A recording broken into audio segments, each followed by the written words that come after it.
আসছে রমজান সম্পর্কে আমাদের নসিহা করুন, কিভাবে আমরা রমজানের পরিপূর্ণ হক আদায় করতে পারি।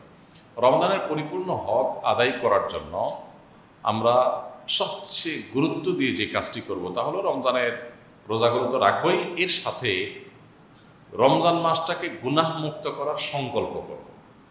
আর যদি কিছু করতে আপনি নাও পারেন, রোজাগুলো ঠিকমতো রাখেন আর সারা মাস কোনো গুনাহ না করেন, আপনার রমজান সার্থক এবং সাকসেস ইনশাআল্লাহ। কারণ ভাই, রমজান মাস আল্লাহ দিয়েছেনই হলো তাকওয়া চর্চা করার জন্য, গুনাহমুক্ত জীবন যাপন করার শিক্ষা গ্রহণ করার জন্য। সো রমজানের মূল টার্গেট হবে পাপ মুক্ত, অন্যায় অনাচার মুক্ত রমজান কাটানো। তো এই জন্য আপনি একটু বসে, আমরা আজকাল ভাবার সময় পাই না, মোবাইল আমাদেরকে টাইম দেয় না, টয়লেটের টাইমটা মোবাইলে নিয়ে নেয়, মানে ভাববো যে টয়লেটে বসে যে ভাববো যে সেই সুযোগও নাই মোবাইল হাতে। সো আমাদের অবসরের টাইমগুলো এগুলোকে কিছুটা ভাবনায় কাটানো দরকার, চিন্তা করা দরকার। একটু চোখটা বন্ধ করে একটু ভাবেন, একটু 5-10 মিনিট একটু চিন্তা করেন যে আমার রমজানকে গুনাহমুক্ত করার জন্য কি কি স্টেপ আমি অবলম্বন করতে পারি। তার ভিতরে 1 নম্বর হলো একটা খাতা কলম নিয়ে আমার দ্বারা কি কি গুনাহ হয়। আমি ফেসবুকে যা মেয়েদের ছবি দেখে মজা লই, আপনি মিউজিক শোনার বদভ্যাস আছে, ইউটিউবে ওয়াজ শোনার নাম দিয়া বিভিন্ন আলতু ফালতু ভিডিও দেখে, ফিল্মের ক্লিপ দেখে সময় নষ্ট করার এবং গুনাহ কামানোর বদভ্যাস আছে। আর কি আছে, আপনি রসিয়ে আড্ডাবাজি করে বন্ধুদের সাথে গিবত শেখায়তের বদভ্যাস আছে। মা বাবার কথা একটু না মেনে সেনসেন করার বদভ্যাস আছে, বেয়াদবি করার বদভ্যাস আছে। দোকানদার হিসাবে কাস্টমারের সাথে আপনার মালের অ্যাডভার্টাইজমেন্ট দিতে গিয়ে সত্যের সাথে মিথ্যা মিশায়া বলার বদভ্যাস আছে। অফিসে থাকলে ক্লায়েন্টদের সাথে লোকজনের সাথে ব্যবহার খারাপ করার বদভ্যাস আছে, অথবা তাদের হক নষ্ট করার বদভ্যাস আছে, উপরে ইনকাম করার, হারাম উপার্জন করার বদভ্যাস আছে। এবং মহিলারা যদি হয় তাহলে স্বামীর সাথে তর্ক করার, কুতর্ক করার, মানে তাদের সাথে কথায় কথায় লেগে যাওয়ার বদভ্যাস আছে, মুখোমুখি তর্ক করার বদভ্যাস আছে, বিনম্রতার ঘাটতি আছে, মোবাইলে টিপাটিপিতে নেশা আছে। এগুলোর জন্য কি করতে পারি, প্ল্যান করেন, আগে সমস্যাগুলো লিখে ফেলান, লিখে এরপর রমজানে এগুলো মুক্ত করার জন্য কি কি করতে পারি একটা একটা করে প্ল্যান নিতে পারি। যেমন আমি আমার কথা বলি, আমার একজন কোচ আছেন যিনি আমাকে কোচিং করান। তো উনি আমাকে কাজ দেন যে আপনার এই কাজগুলো এইভাবে করতে হবে, প্রতিদিন আবার ওনাকে হিসাব দিতে হয়, হ্যাবিট শেয়ার অ্যাপের মাধ্যমে ওনাকে দিতে হয়, উনি আবার সেগুলো মনিটর করেন আলহামদুলিল্লাহ। তো ওই ভাই আমাকে সবক দিয়েছেন, আমি এখন সেই সবকে আছি, 21 দিনের সবক চলতেছে, যদিও আগে থেকে এটা চলতেছে, এখন একটা হার্ড লাইন। তার মধ্যে একটা হলো রাত 8টার মধ্যে মোবাইল এরোপ্লেন মোড চলে যাবে, সকাল পর্যন্ত আর মোবাইল ওপেন হবে না, এবং সেটা আলহামদুলিল্লাহ আমি আমল করতেছি টানা।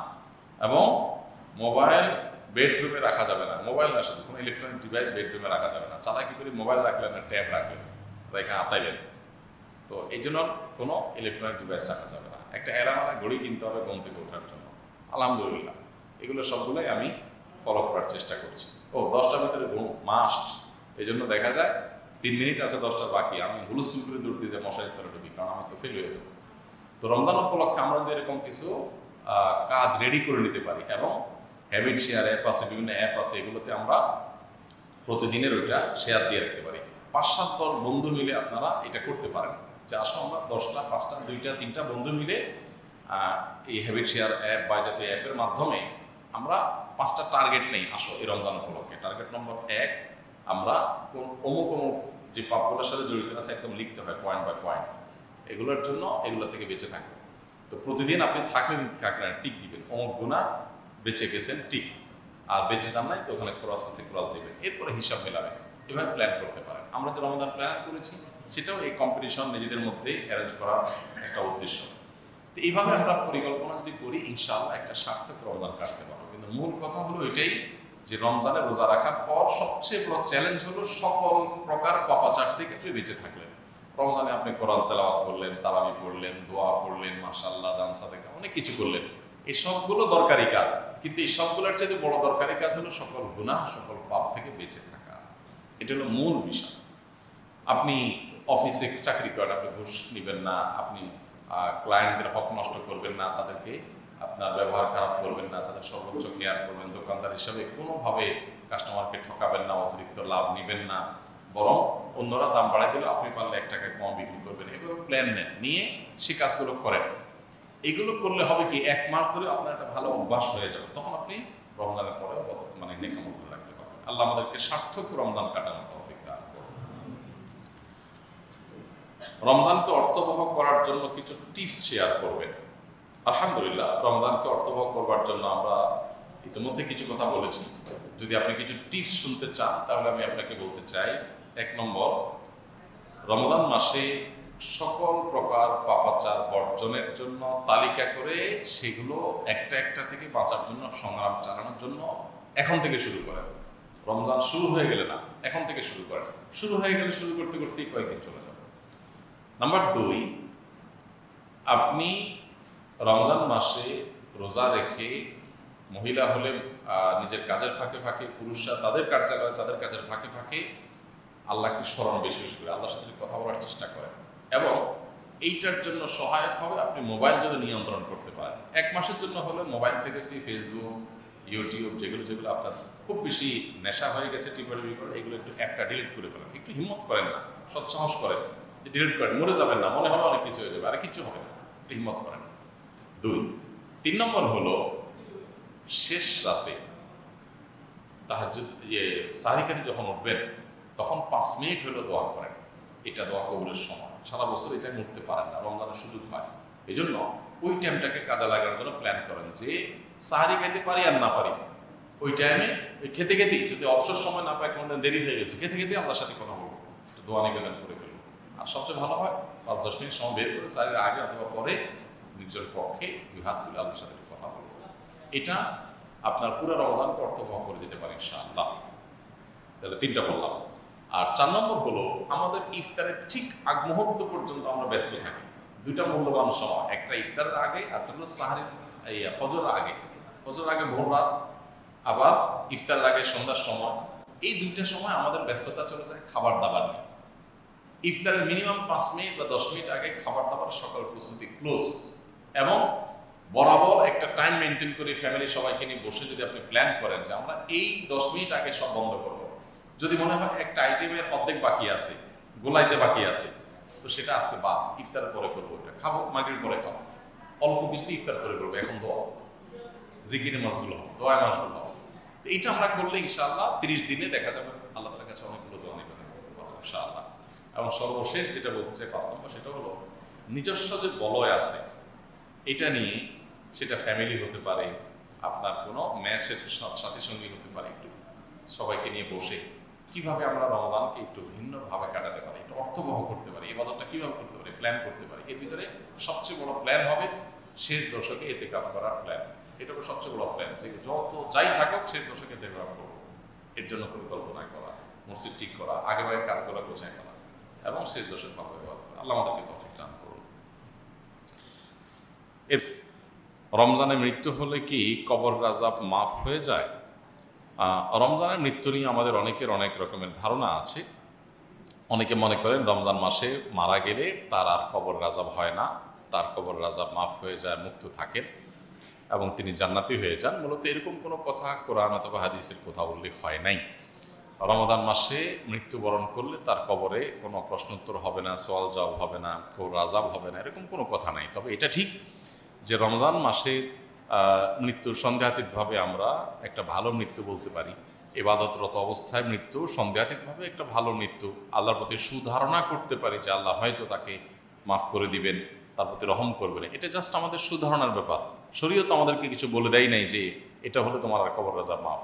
তবে শুক্রবারের মৃত্যু সম্পর্কে হাদিসে প্রমাণিত যে শুক্রবারের মৃত্যু হলে সেই দিনে মৃত্যুর কারণে আল্লাহ রাব্বুল আলামিন নাজাত দান করেন এবং ওই ব্যক্তির কবর আযাব মাফ হয়। সোয়াল জবাবের যে ফিতনা, আল্লাহ তাআলা সেটা থেকে শুক্রবারের মৃত্যুবরণকারীকে হেফাজতে রাখেন। এটা শুক্রবারের ফজিলত। এবং এর মাধ্যমে আবার আমরা কেউ যোগ বিয়োগ না কষি, তাহলে রবি, সোমবার, শনিবার, মঙ্গলবার, বুধবার, বৃহস্পতিবার মারা গেলে এরা বোধহয় সব জাহান্নামী, আর শুক্রবার মরে বোধহয় কেউ জাহান্নামী। অনেক অমুসলমানও শুক্রবার মারা যায়। মূল জিনিসটা মানুষের আমল, এই কিবারে মারা গেল এটা মূল জিনিস না। অতএব যদি ইমানদার আমলদার আবার শুক্রবারের মৃত্যু পায়, তাহলে বুঝতে হবে আল্লাহ তাআলার বিশেষ এহসান তার প্রতি হয়েছে। আবার শনি, রবিবার, সোমবার মারা গেলে যে এহসান হয় নাই তা না। আমাদের প্রিয় নবী সাল্লাল্লাহু আলাইহি ওয়াসাল্লাম কিন্তু শুক্রবারে মারা যান নাই, উনি আল্লাহর নবী ছিলেন। অতএব শুক্রবারে মারা গেলেই নেককার, আর না হলে আর নেককার না। এত সহজ ক্যালকুলেশনের সুযোগ নাই। পবিত্র কোরআন শরীফ পড়া তেলাওয়াত শেষ হলে জুজদান দিয়ে বেঁধে রাখতে হয়, তবে কোরআন শরীফের ছবি অনেক কিতাবের উপর খোলা অবস্থায় রাখা দেখা যায়। এভাবে রাখা পাপ বা বেয়াদবি হবে কিনা?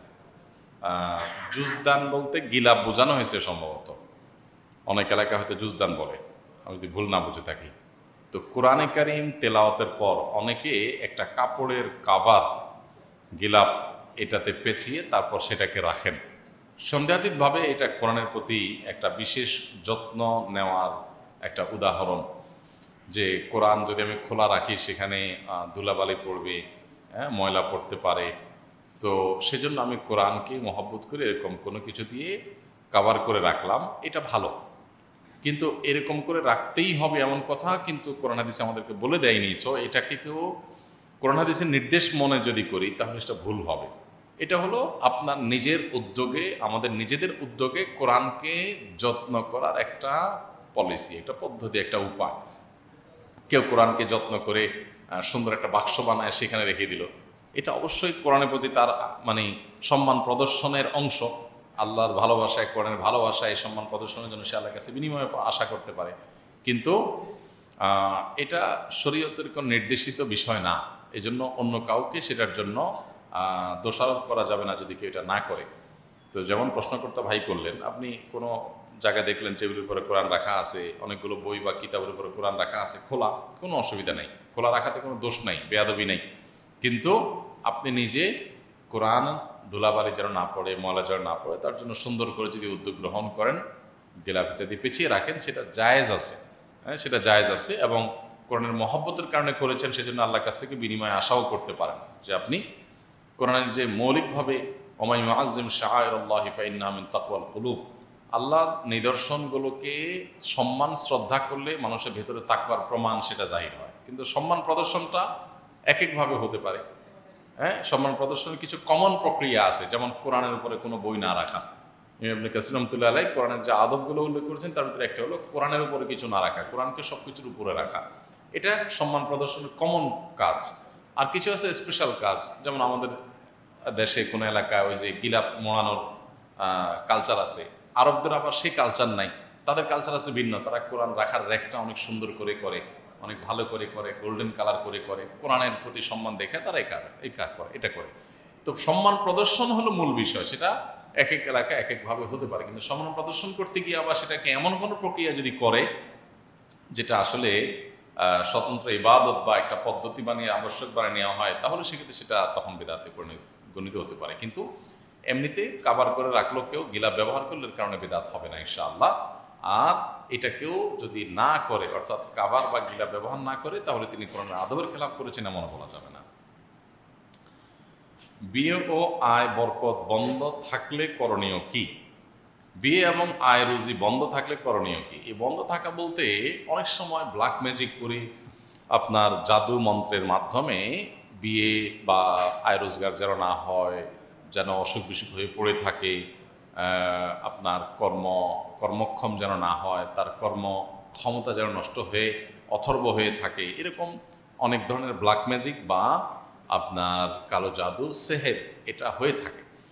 কিন্তু আমার কথা হলো যে যাদের আয় রোজগার হচ্ছে না, নানাভাবে বাধাগ্রস্ত হচ্ছেন, তার মনে হচ্ছে তাকে ব্ল্যাক ম্যাজিক করা হচ্ছে, আসলে এটা কতটুকু সত্য, আসলে এটা কতটা সঠিক, সেটা আগে দেখা দরকার। অনেক সময় দেখা যায় নিজের অলসতা ঢাকার জন্য এই সমস্ত অজুহাত আমরা বাইর করি। আপনি ভালো করে কাজ করেন না, সিরিয়াসনেসের সাথে যান না, অফিসে একদিন যান, 3 দিন যান না, যান তো দেরি করে যান তো ঢিলামি করে কাজ করেন, এরপরে অফিস থেকে চাকরি চলে যায়, আবার আরেক চাকরির জন্য যান তো ভালো করে ইন্টারভিউ দিতে পারেন না, স্মার্টনেস জাহির করতে পারেন না, ভালো করে হোমওয়ার্ক করে যান না, প্রস্তুতি নিয়ে যান না, ঢিলাঢালাভাবে যান, চাকরি হয় না। তো এরপরে আইসা একটা কাগজ ধরায় দেন, হুজুর আমার কি আয় রোজগার বন্ধ আছে কিনা? তো এটা তো আপনি নিজেই বন্ধ করে রাখছেন। অনেকে আছে বিয়ে নিয়ে একই প্রশ্ন করেন, আমার তাদের জন্য একই কথা বলতে চাই। বিয়ের একটা বয়স, একটা ঝোঁক থাকে। মেয়ের বিয়ের বয়স আসছে, আসছে বারবার দেন নাই, বাঁচছেন বাঁচতে এমন বাঁচছেন, এখন একটা সময় মানে একটা টাইম পার হয়ে গেছে, এখন আর আশাআশি হচ্ছে না, এখন আর বলছেন ভাই কেউ বন্ধ করে রাখছে কিনা। বন্ধ তো আপনি নিজেই করছেন। তো এই জন্য নিজের চেষ্টাটা সর্বোচ্চ করার চেষ্টা করা, এবং সেই সাথে সকাল সন্ধ্যার দোয়াগুলো নিয়মিত পড়বেন।